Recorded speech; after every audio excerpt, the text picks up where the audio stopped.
Well, hello, everyone. Welcome to LBJ in the Arena. This week, I'm excited to host this conversation with James Fallows from The Atlantic. James, great to see you, and thank you for joining us. Stephen, thanks so much. I'm glad to be in virtual touch. I'm sorry not to be in direct touch. My wife and I lived in Austin for almost 4 years, so we feel like virtual citizens. She's a UT graduate school alum. That's great. So for this week's In the Arena, we are going to explore this question of economic opportunity. And a lot of the In the Arena conversations have been about this topic, thinking how we build more equitable and inclusive communities.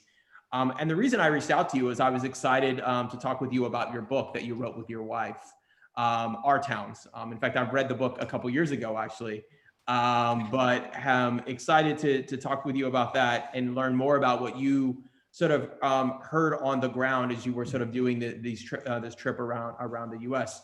It's an interesting book because a lot of times I think as urban folks that study urban policy and do urban analysis, a lot of times it's very quantitatively driven, and your work here is very much about interviewing real people on the ground to get a sense of what was happening in our communities.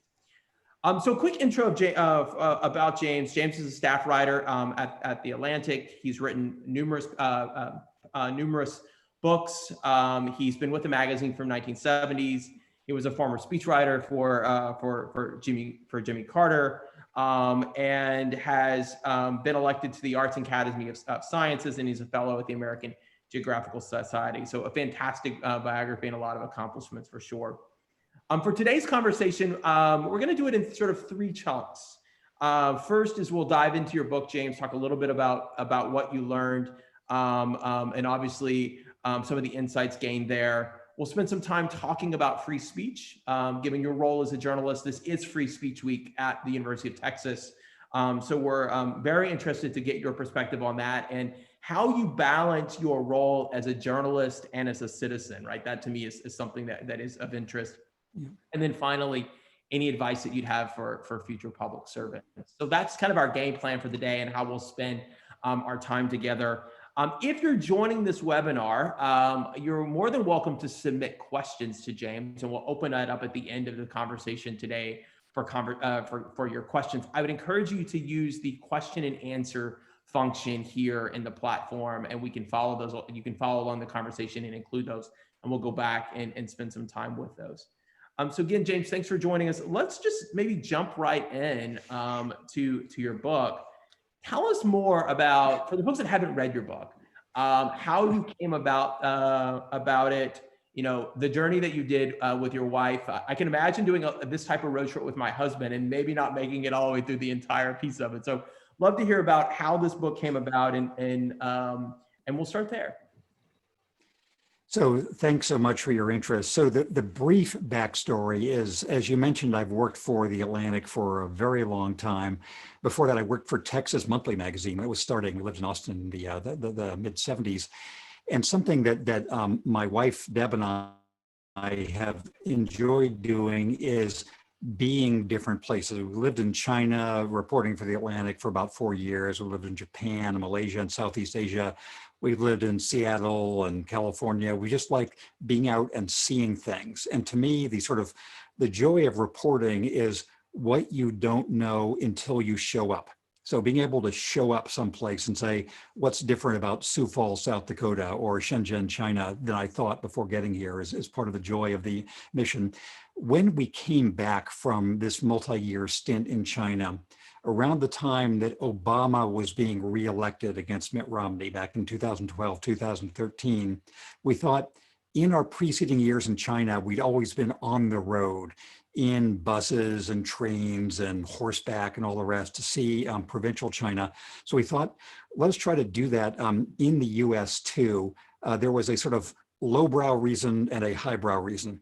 The lowbrow reason is for many years, I've been an avid small plane pilot. We have a little single engine propeller plane, the kind with a parachute for the whole plane. And we've learned how much of the US is accessible that way because every little place has a little airport and you can see places that way. The highbrow reason was recognizing that the media generally cover in detail and sort of 3D complexity only New York and San Francisco and DC and sometimes Austin.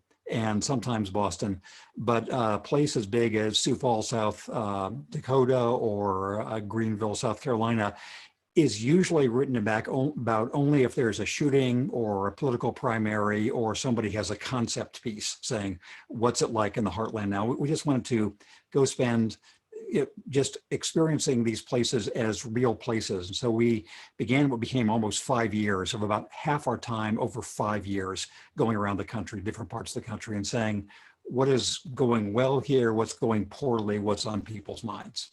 Yeah, you're right. I mean, as you think about the United States, what's interesting is there's over 386 metropolitan areas, right? Beyond just the coast. And so we sometimes forget about that and get sort of stuck on just focusing on those communities. So as you went from sort of, Sioux Falls to Burlington and other places across the country, what were some of the commonalities that you saw amongst communities? And I asked that question because much of the narrative that we read in the media today is about divides in our communities. And I would imagine that you saw a lot of commonalities throughout your travels. Yes, there were a couple of time-sensitive transformations that we were going through. Again, we started this early in 2013 and spent much of our time until late 2017 doing this. And that's a time that from the sort of the macro history books point of view will be the coming of Donald Trump and the polarization of America and all that. Excuse me. And what we found is that there was something that struck us early on when we'd been back to back in Burlington, Vermont, and Greenville, South Carolina, which I mentioned before. And in normal political narratives, these are as different metropolises as you could imagine. Burlington, the mayor's race is usually literally between the Democrat and the socialist. Of course, in Greenville, South Carolina, it's a very strong Republican district, home of Bob Jones University, Trey Gowdy, et cetera. And so all these ways in which these are polar opposites, but if you didn't know they were opposites, you would think they were very much the same. The city government worked with the businesses, worked with the universities, worked with the nonprofits to have various kinds of long-term civic improvement plans. So we thought that just as national politics was becoming as tribalistic and polarized as any time in recent history, that local level reality was not like that. And that if you didn't ask people how they felt about Obama, Hillary Clinton, Trump, or whatever, but ask them what's happening with the schools here, what's happening, are young people moving back or not, what's the economic future, they were much more reasonable and could find sort of practical minded ways to talk together. So the commonality was essentially that the US, I'll have this comparison with China. China is much more impressive the farther away your perspective on it. The closer you get up to China, the more fragile it seems. I was sort of arguing the opposite about the US. It looks worst from a distance when you're seeing the national political races. But city by city, at least in this pre-pandemic time we were writing about, there was a lot of traction for new opportunities, new connections, and so on. Yeah. So you actually saw really interesting cooperations and collaborations between the public and the private sector, I would assume, right? I mean, that's, to me, one of the most interesting things a lot of times that you can, when you look at local government, is that sort of cooperation at a cross sector, which you sometimes obviously don't see when you're sort of looking at it from a federal perspective. Yes, and this is something where I had to change my mindset in a way I wasn't aware of having a mindset to change, because in DC politics, which is what I've spent half of my career writing about, if you hear the word public-private partnership, you grab for your wallet because it sounds like it's usually some payola thing. It's some earmark in an appropriations bill. It's some money that's never going to be traced, et cetera, et cetera. And so in national politics, public-private partnerships that's come to have a very sort of eye-rolling connotation, whereas we thought that was actually a very strong commonality among places we saw that were moving ahead, where you found ways to combine city government and the state government, regional combines with businesses, with universities, with religious organizations. I'll give you one more example, which will be the last time I mention Greenville, South Carolina. It just happens to apply there. They've had for several decades Republican city leadership there. At the same time, they've had a really ambitious downtown renewal project. And they, about 10 or 12 years ago, they started some of the tech companies there, BMW and GE and others, said that we need to really invest in this community for tech education, just for its future and for a future workforce. And they started the partnership of the companies, the city government, the school board, et cetera, a elementary school in the poorest and most non-white part of Greenville called the A.J. Wittenberg Elementary School of Engineering, where little kids, in grade school were taught advanced engineering concepts. And it's now a leading school in South Carolina, but it wouldn't have happened without the city and the companies and the school board and et cetera, et cetera. So we saw a lot of that. Yeah, I mean, I think one of the things that's uniquely American, I think at the local level, is that public-private partnership. And we don't talk enough about that, right? Particularly as we look at how do we solve some of these issues. Interestingly enough, it's the example in Greenville is an interesting one, because generally, as we think about public-private partnerships across a lot of our cities, we think about it from an innovation standpoint, trying to drive competitiveness. But one of the other ways to sort of think through these partnerships is getting to this question about, as we're wanting to address more equity questions in our communities, inclusion needs in our communities, engaging that private sector to help the public sector to do it seems like a really important thing.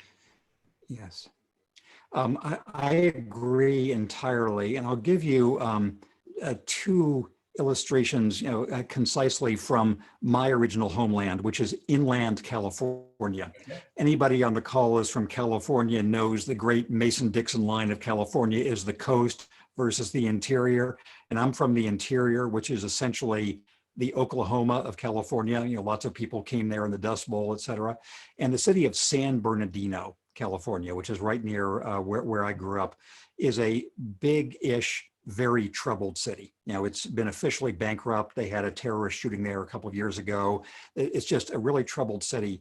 And they have, as part of their inclusion agenda, they have, the short version of this is they have come up with arguably the most progressive public school system in the state of California, in one of the poorest cities in California, by having some aerospace firms in the area and some big logistics company, notably Amazon, working with the public schools on really progressive career technical academies in the previously troubled high schools, with a community college, with sort of ways in which people who had been either never had stable jobs or been displaced from their jobs could be trained for the relatively high wage jobs that exist now in advanced machining and in robotics and all that sort of thing. And again, the school system could not have done that on its own. The companies would not have done that on their own.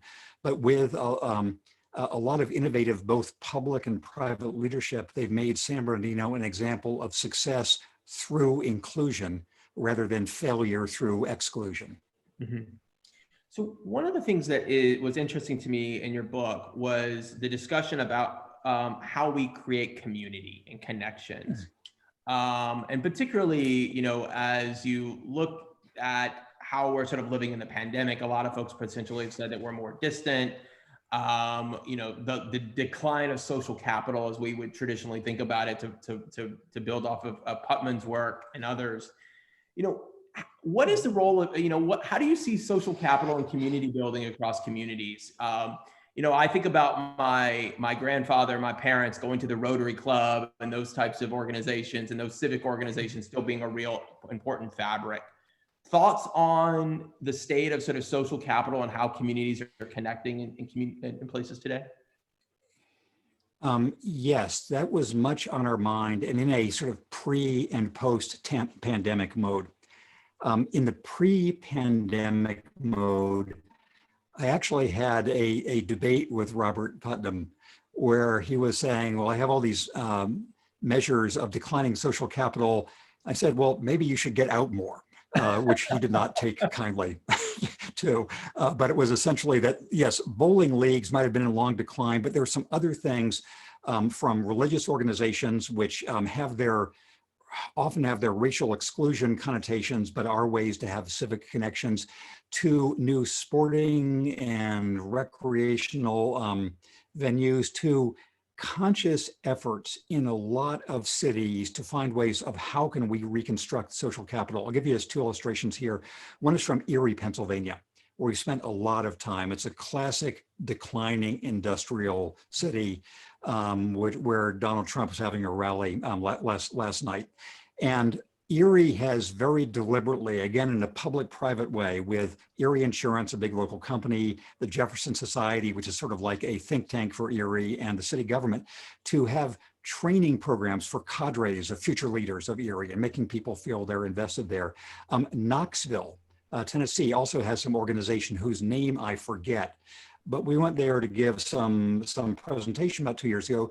There were 1,500 people there, they were not for us. They were there because they're gathered every week for these cross-racial, cross-economic, cross-religious gatherings in Knoxville. So I think there's a lot of conscious effort to recognize as a problem.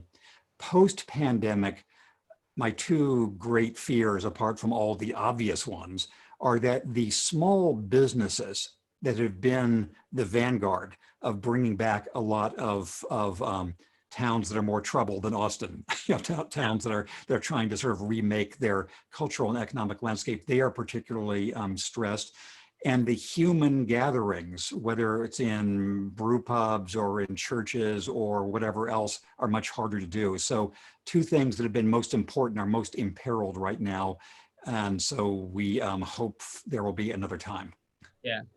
So so that kind of moves to the sort of next part of the conversation, which is, as you have thought about the implications for the pandemic, both the public health crisis, but also the economic fallout, has any of your thinking maybe shifted from a pre-pandemic to post-pandemic from some of the lessons that you learned in your time in doing the work?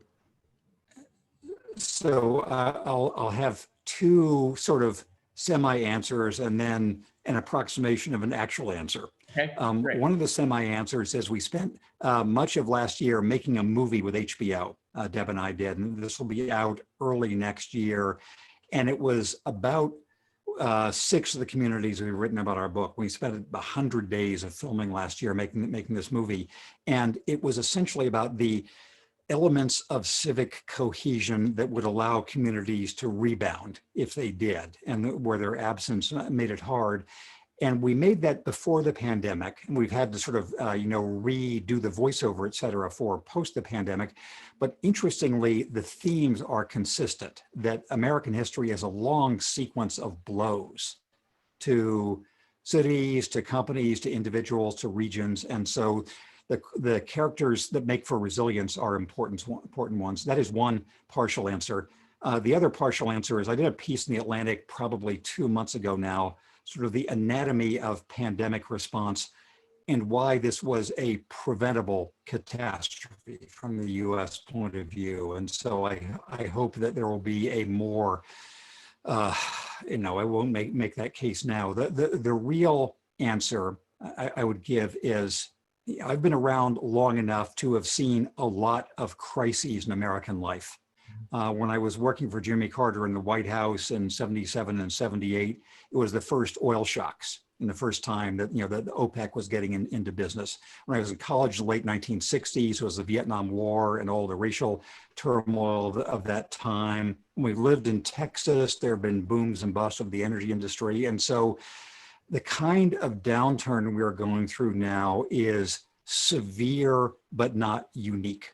And so I think this question, everybody who's made a specialty of resilience, including you and many of your colleagues in academia and city government, is how we can apply the lessons of the past crises and recoveries for this different and yet similar shock we're going through.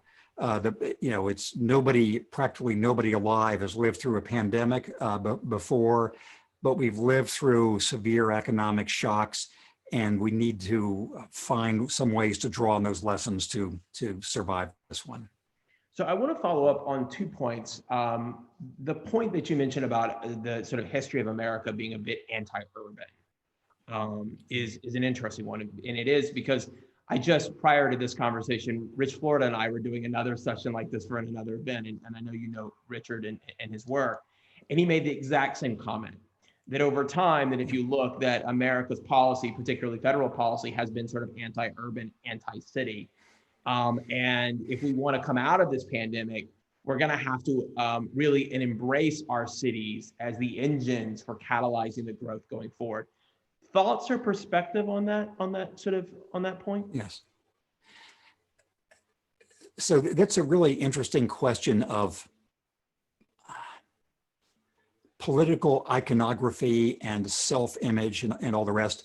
I'm sure everybody on this call has seen the map saying half of all Americans live in the county shown on this map, and there's a little tiny dotting of counties around the periphery of the country, and even that map is misleading because it makes my home county of San Bernardino County is bigger than 9 or 10 states. It's big. It's as big as like all of West Texas, and almost all the people in it live in one tiny corner of it. By including San Bernardino makes the half of the populated blue counties seem larger than they are. So it is true that America is a more urban country than it thinks. Not as urban as Australia, for example, which is almost entirely urban, or some other places, but more urban than it thinks. And there is a romantic / cynical theme in American political discourse where all the virtues are those of the stolid yeoman and Norman Rockwell and mighty farmers, and all the sins are in the corrupt cities. And this also has a long history in our culture. You know, American literature from the 1700s onwards is about the tension between the village and the medium-sized town, and the town and the bigger city. And I spend all my time now reading Gilded Age literature of Theodore Dreiser and Edith Wharton onwards, and that's a lot of it is about sort of the small town and big city tensions. But we go into these bathos episodes of thinking that the only real Americans are those who live far from other real Americans, which is a partial truth, but not the real truth. And so recognizing the complexity of our life, which includes a lot of big city lives, this is, I hope that the crafters of our next civic narrative can find ways to put that all together. Mario Cuomo, who was the father of the current governor of New York and was a Democratic icon in the 1980s, gave speeches which were effective in this way, that America is the America of people who come to New York and Chicago, and it's the America of people who are in Kansas on their farm. And we encompass multitudes, as Walt Whitman would have said. I mean, this question of the urban versus not urban sort of values and policies is interesting. In fact, we see it playing out here in Texas, particularly. As you know, our state is changing dramatically, and one of the things that some of my collaborators, both here at LBJ, but at the Kinder Institute at Rice and the George Bush Institute in Dallas, we've written a lot about or thinking about is what is the metropolitan agenda looking like for Texas? And in fact, Texas can't essentially manage its growth. And a lot of communities can't manage its growth until it has an agenda around what is a metropolitan policy that benefits not just big cities like Austin and Dallas and San Antonio, but also really, frankly, provides that lifeline and connection to smaller communities throughout the state as well. So bridging that divide between urban and rural become really important. Yes, and just to pile on there for a second, I know all the institutions you're talking about, and I respect all of them. And I think in a way, the US is having the worst of both worlds when it comes to political imagination about the urban and the rural. In some ways, it's the tyranny of the rural, which you find, for example, in the Senate, the representation of the US Senate, et cetera, and some other gerrymandering aspects. And also the narrative I'm speaking about, in which the only real Americans are those who are far from cities. On the other hand, you have the tyranny of the urban, where rural broadband, rural healthcare, rural school systems are often neglected. So finding some ways to recognize that everybody has problems, and we can be aware of both the challenges of small cities, settlements that are withering, and large cities that are underrepresented.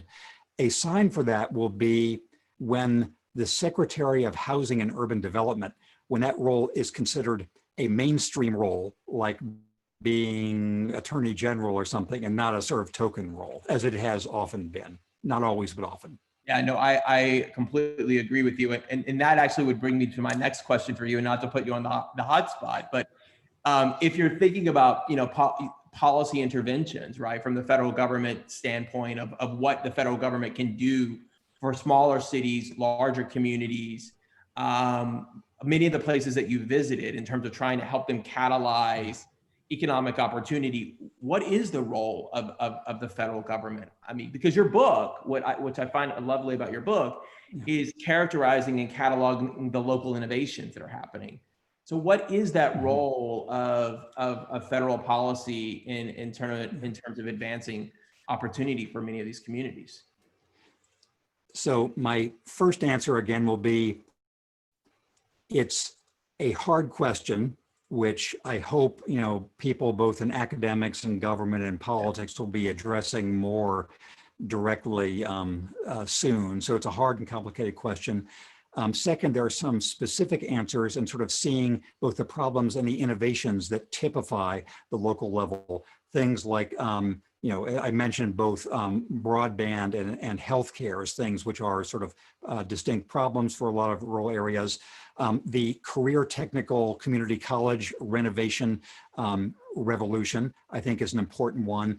I would think in general, the two general principles I would apply, while circling back to it's hard and we need a New Deal-like effort to think about it, is number one, having the federal government be, in flying terms, like a tailwind rather than a headwind, of finding ways to basically be on the side of in favor of local innovation as opposed to getting in its way. The other would be recognizing that in more and more communities, the crucial element in attracting people to go there, whether it's people who grew up there, moved away, are considering coming back, people who are considering leaving bigger cities, refugees, immigrants, new people, that attracting people is not as simple as just tax abatements or tax favors, which are the traditional tools of urban development, but the dreaded term placemaking. I think actually of having a place where people feel they can be part of. And so that's an evasive short answer to what I hope will be a central issue in national policy. Yeah, no, we call, and in fact, we've been talking about this in my class at the LBJ school, not necessarily placemaking, but placekeeping, right? How do you make a place, but also ensure that it has a lot of the authenticity in history? By the way, as you were outlining your urban agenda, I was reminded of LBJ's Great Society, right? I mean, a lot of the same pillars that you've just described are there in terms of infrastructure, workforce, education, thinking about the role of climate, obviously, and then equity as we think about that as well. So what I'd like to do now is kind of, if it's okay with you, shift our conversation a bit because of time. Sure. Talk about Free Speech Week. Yep. So by the way, I'd encourage everyone to check out Our Towns. We'll make sure the URL is included with all of the materials and make sure that you're able to connect that. And when is the documentary out? When will the documentary? It'll be out sometime. Beg your pardon? When will the documentary? So the documentary will have the same title as our book. It's called Our Towns. It's going to be on HBO and then sort of distributed from HBO. Probably soon after the inauguration next year, sometime, I believe, late January, early February. The idea of that timing is this will be, whatever happens, it'll be a time of reconsidering national policy. And so this will be some illustrations of sources of stimulation, innovation, and hope. An inspiration too, hopefully, right? I think that will be, yes. that would be great. And it's a beautiful film, some famous filmmakers. Deb and I have the agonizing role of being the talent, but it mainly is people doing things around the country. That's really, really awesome. So moving on to Free Speech Week, it is Free Speech Week at UT. And I guess I want to start with this first question about this is, what is, from your perspective as a journalist, why is it important to have places like university campuses, like UT Austin, as a place where where free speech is engaged and we have diverse viewpoints and dialogues on our campus? So I'll start with a practical response and then a more highfalutin response. The practical response is among the elements of American greatness, if you will, is a strong and independent and growing and diverse university system. It matters tremendously that we have community colleges. It matters tremendously that we have K-12 systems. But something that the U.S. has that every other nation envies is our, sort of our commanding heights of great universities. So it's important that universities stay true to their mission, their function, their honesty, their ability to explore and create and include. That's the practical reason.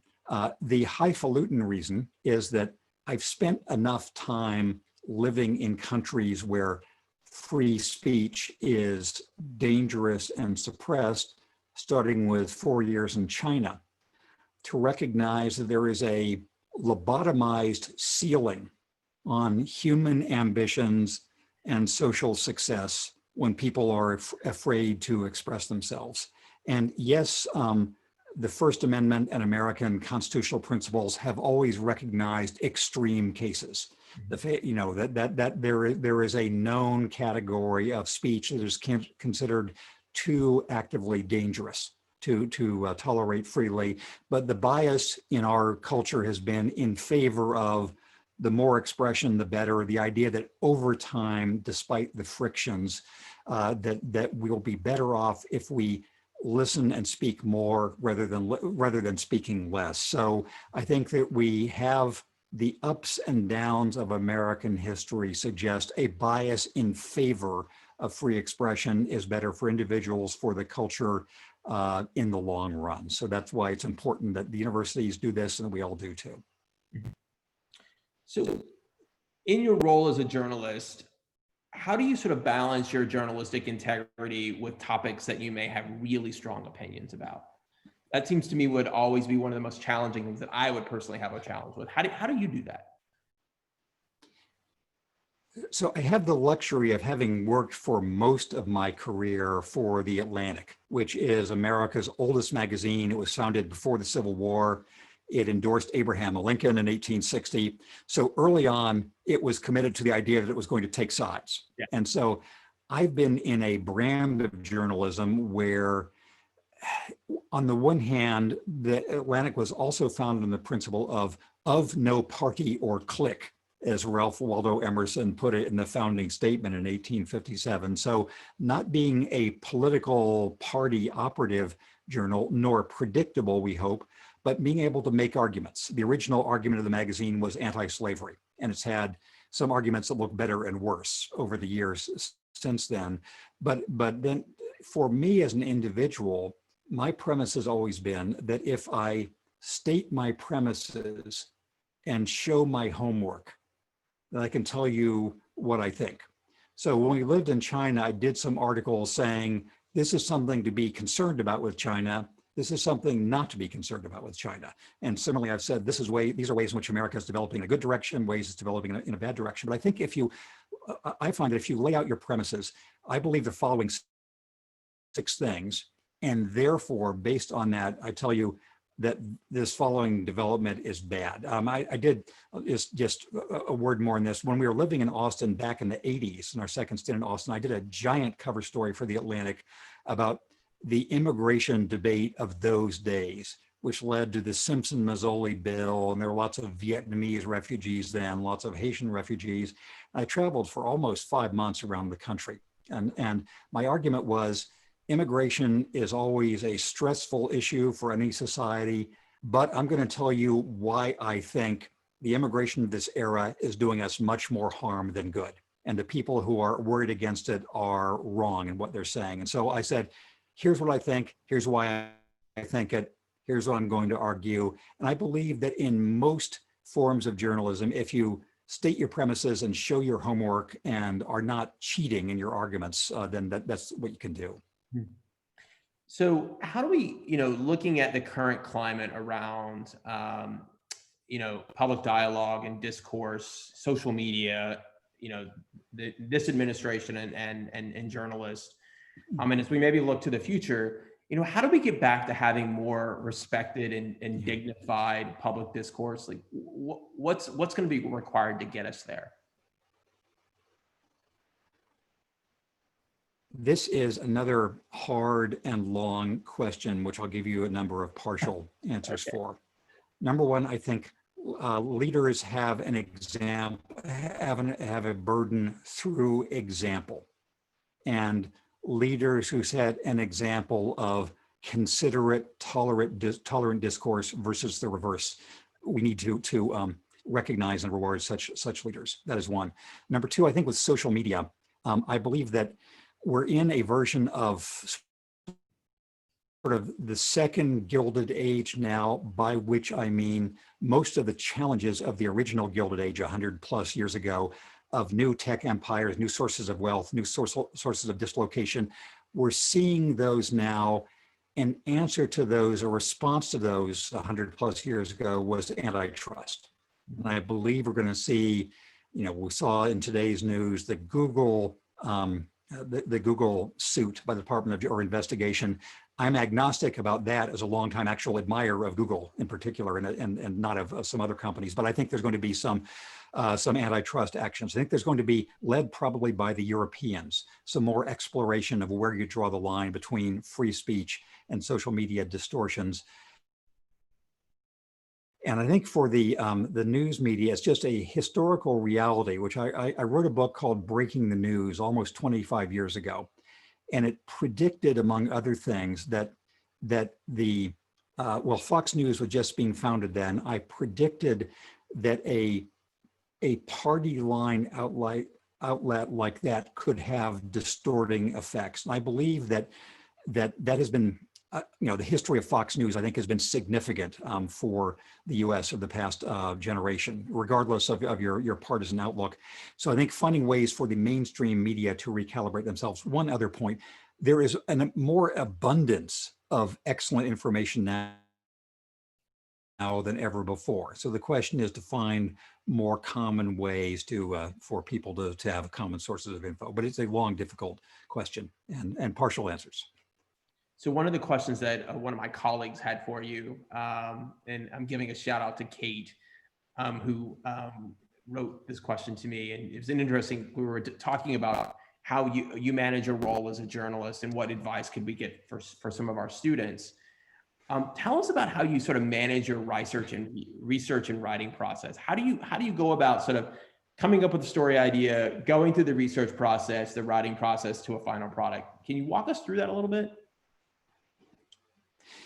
Yes. So the story idea, so there've been different incarnations of the Atlantic's presence in the time I've worked there.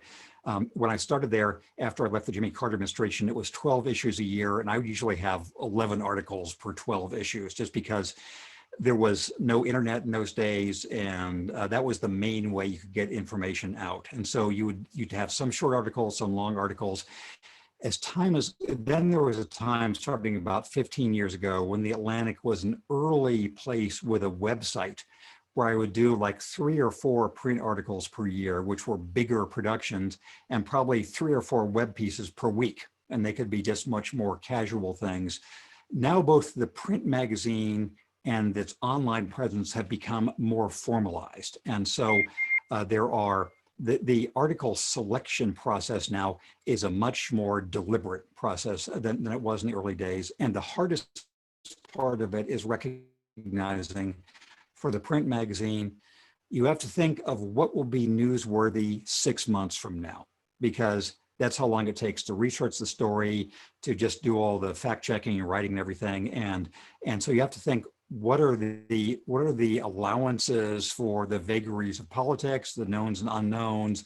what the newspapers are going to do, et cetera. And that is a interesting discipline, which is the main source skill of people who run monthly magazines. So that process I work out very close collaboration with the Atlantic editors.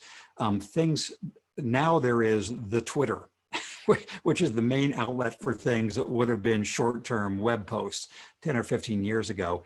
I'm planning, so magazine articles, it's almost like writing a book. It's a very special category. Web posts, it's can you do something relatively quickly and put it out there.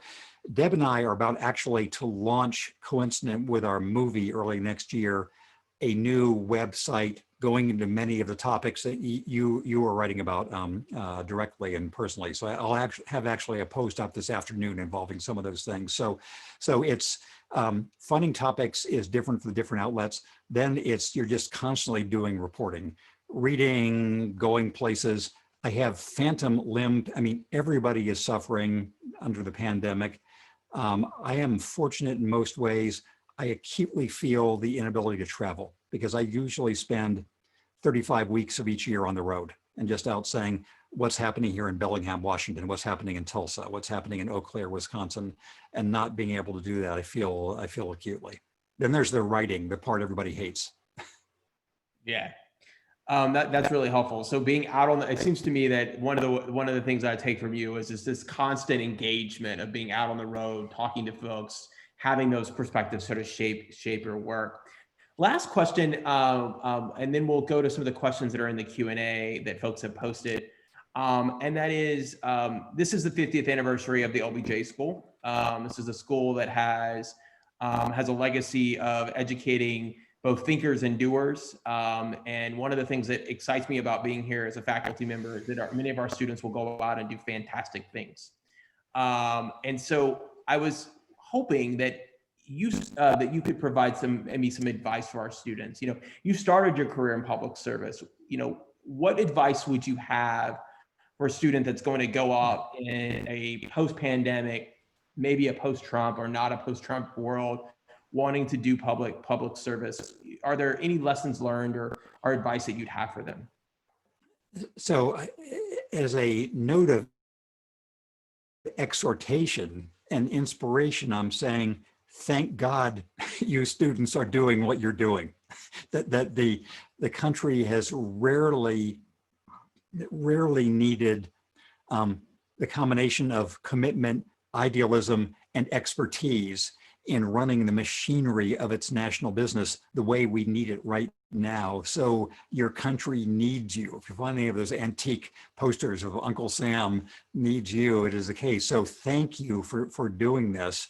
In terms of the environment you'll be coming into, I do think you'll soon have, again, a tailwind rather than a headwind in this sense. The headwind components are, of course, the coming crisis in finances for lots of state and regional and city governments because of the pandemic. I think that's not a perpetual condition, but it's going to be a condition of the next couple of years versus the last few years. So that is a headwind.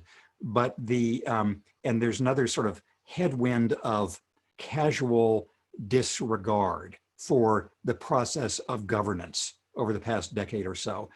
I do think we're going to see a reaction on that latter front soon. Many of you have seen, I'm sure, Michael Lewis's book of 3 or 4 years ago, The Fifth Risk, about all the things that it takes to make a society go and make a government go, and how the things you don't know actually can hurt you if you don't know about them. And I think that I think there'll be a climate where people are paying more attention to this again, just as after an airplane crash, there's a lot more attention to how autopilot software works and how pilot training works. So too, after the airplane crash of our pandemic response, which was the metaphor I used in the Atlantic, there's going to be a lot more attention to how the machine works, the machine of governance. So you all are being trained as our pilots and our flight crew and our air traffic controllers and our emergency crew of all sorts. And in the piloting world, if you're having some problem with your airplane, you're talking with a control tower coming into land, and you say you're having this or that issue, they will say, do you require the equipment? That means, do you want the fire trucks out there? Do you want, so at this moment, the nation requires the equipment, and you are manning and staffing the equipment. So Godspeed. Yeah, no, that's a great analogy. That's a great analogy. So a couple questions in the Q&A, and we'll let you go, sir. Sue had a question. It says, have you seen community building by very young people in places that you visited? Sort of how are we engaging sort of a next generation of leaders? Maybe what role is like social media or applications like TikTok and other playing to encourage people to be engaged? Thoughts on that question? Yes, that's a great question. And we have seen a lot of that in just the ways you say, through all the various social media outlets. And I'll give you just one other quick example. There's a lot I can give you later. Fresno, California. Fresno, which is a large city in the Central Valley, is traditionally sort of a looked down on part of California. There was some sitcom, I guess 20 or 30 years ago, called Fresno ! Making fun of it, in the way that, sort of a flyover state type way. And young people in Fresno decided they were going to use that as an incentive. And so they have a giant arts festival there now called the Rogue Festival. They have, they're kind of taking over the downtown. So I think if you look up Fresno, California, and the way that a company called Bitwise has tried to become the centerpiece of a youth-driven renovation of Fresno, you'll see a lot of that, driven by social media as well. One sort of corny sign of how they did this was recasting their civic motto from Fresno to Fres Yes, and having sort of TikTok memes to that effect. So yes, we've seen a lot of it. Eau Claire, Wisconsin also is trying to do some of that. Lemon, South Dakota as well, trying to use public arts. Yeah, look, I think there are lots of examples of young community members that are transforming their communities, from Tulsa to Philadelphia, all over in terms of playing a really important role. In fact, Tulsa is a great example because one of the most interesting places for innovation is actually with their young professionals group. They're one of the first groups that helped bring a lot of the ride sharing into Tulsa when it was sort of being not fully accepted by the business community as being there. So there's some great examples of that. Additional question for you. We talked about the idea of a tailwind for the federal government playing a role for communities, advancing communities. There was a question about, can you give us another example maybe of how you could see the feds playing a role to sort of really catalyze maybe community innovation? Or maybe even scale it, perhaps. Maybe that's a better way to think of it. Yes. So I think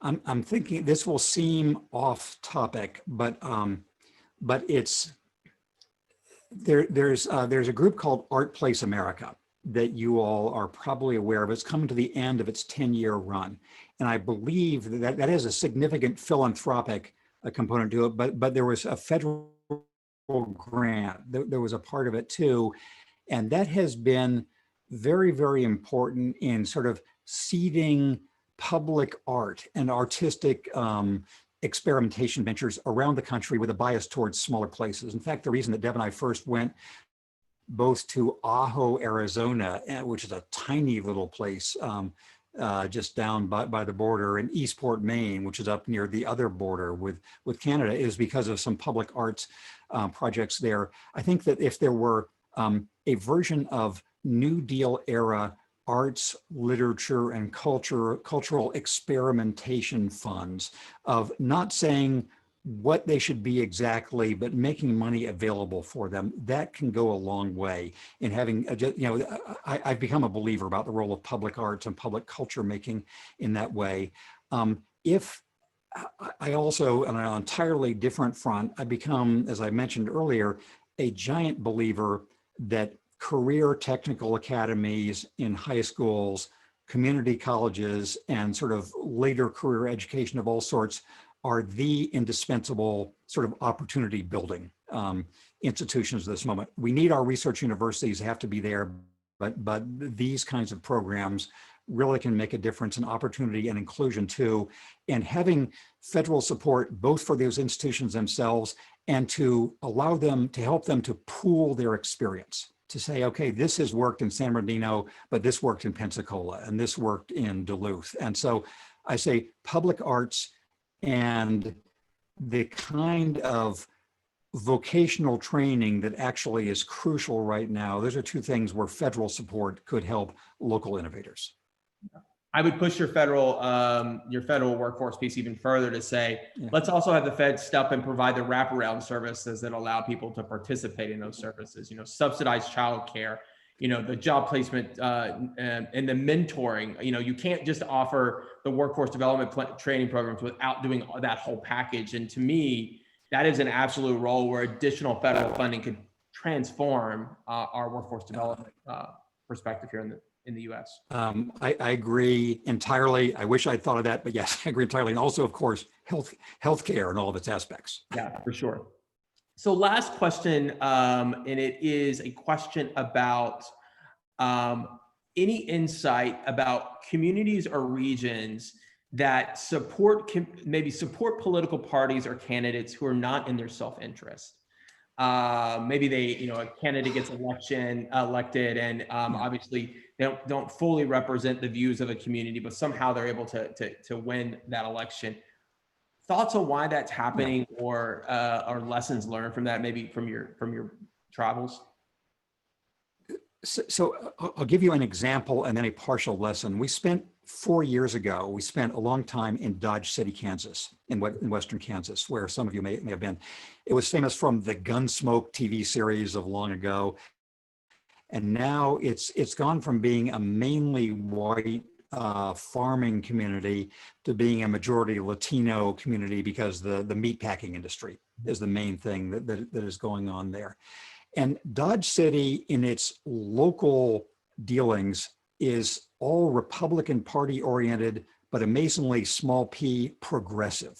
They have all kinds of immigrant support measures there. There was a sort of liaison office, both with Mexican consular officials and U.S. consular officials, to help families be connected. There was just, again, you would think it was Burlington, Vermont, if you were looking at it in its civic orientation. And in its national politics, of course, it voted very heavily for Donald Trump in 2016, and presumably will do the same thing. Even though the chief financial officer of Dodge City, who we wrote about, is a man named Ernesto de la Rosa, who was a dreamer. He'd come as a child under the DACA Act. And so people were simultaneously revering Ernesto and voting for a candidate who wanted to get rid of the Dreamer Act.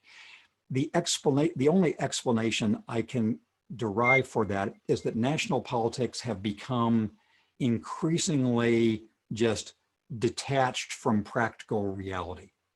It's a matter of resentment and tribal identity and theoretical alignment, like wearing a hat for the Red Sox or the Yankees in the Northeast, or for UT or Oklahoma, in the Southwest, or Stanford or Cal in California.